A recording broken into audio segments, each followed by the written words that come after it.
Hi, so today I'm going to be doing my video presentation over the Song of Songs for Old Testament Writings class.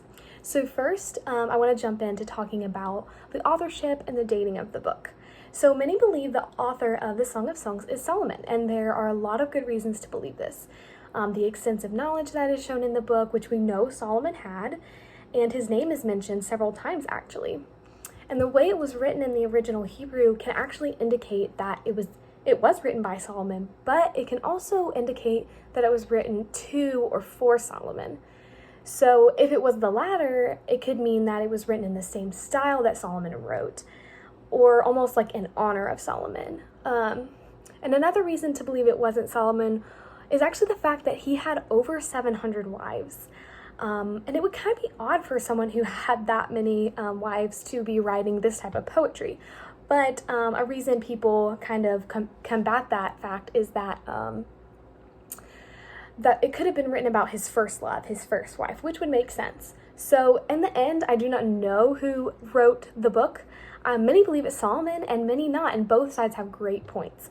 But with that being said, we know that the book was written probably during the reign of Solomon, so which would be from 960 to 931 BC.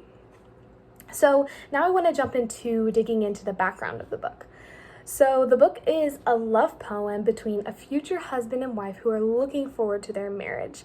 And it's a beautiful, descriptive poetry that is written on this. So the name, actually, the Song of Songs, is telling the reader that it's like the song of all songs, the best of all best, is kind of how it's described. So some themes within the book, there are actually two that I found. First is sexual purity in marriage. And marriage is where God intended intimacy to happen. And when this is honored by a man and a wife, we obey what God has asked, it brings him joy and genuine satisfaction and a right standing with God for us. And then the second thing theme that we see in the book is marriage is a blessing and a gift from God. The foundation for a healthy marriage should be commitment and genuine self-sacrificing love.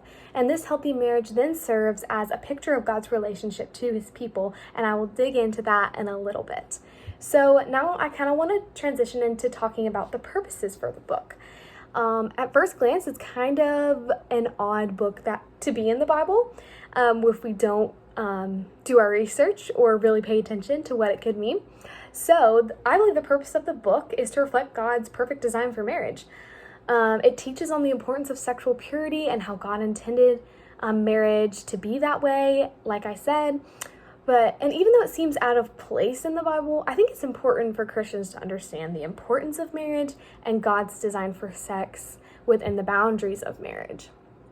And also this book truly shows God's beautiful design and the way he made man and woman in his image.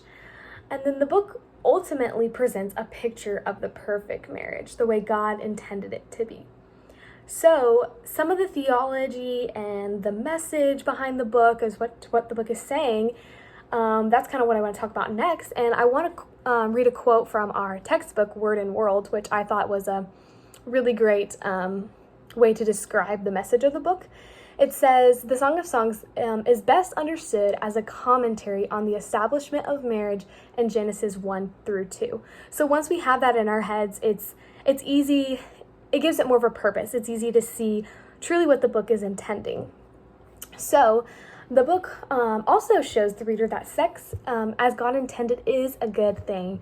And I think the church today and in the past can shy away from this, from talking about intimacy and marriage, and leading people to think it's a bad thing. And I think the Song of Songs shows us otherwise and shows us that it can be a good thing. It is a good thing, and it can be taught in a good way if we treat it right. So I don't believe this book is to be taken as an allegory, like a metaphor. When people usually see it as a metaphor, they see it as a metaphor for Christ and the church. And I think that's part of it, but I don't think the whole book itself should be taken as an allegory, because you can really only take that so far before it gets weird.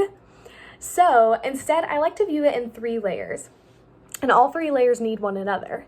So first, you have the healthy marriage that God designed between a man and a woman, a husband and a wife who love one another.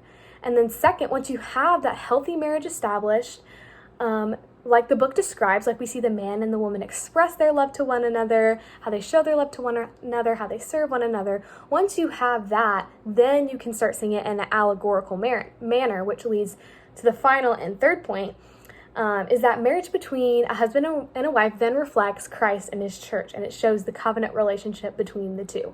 So you have to have all three layers in order to see the allegory, because first, the book is supposed to be taken literally, I believe. So once you see that beautiful marriage between the husband and the wife, how they're expressing love to one another, then that good expression, that healthy love is how you get that healthy marriage between the husband and the wife.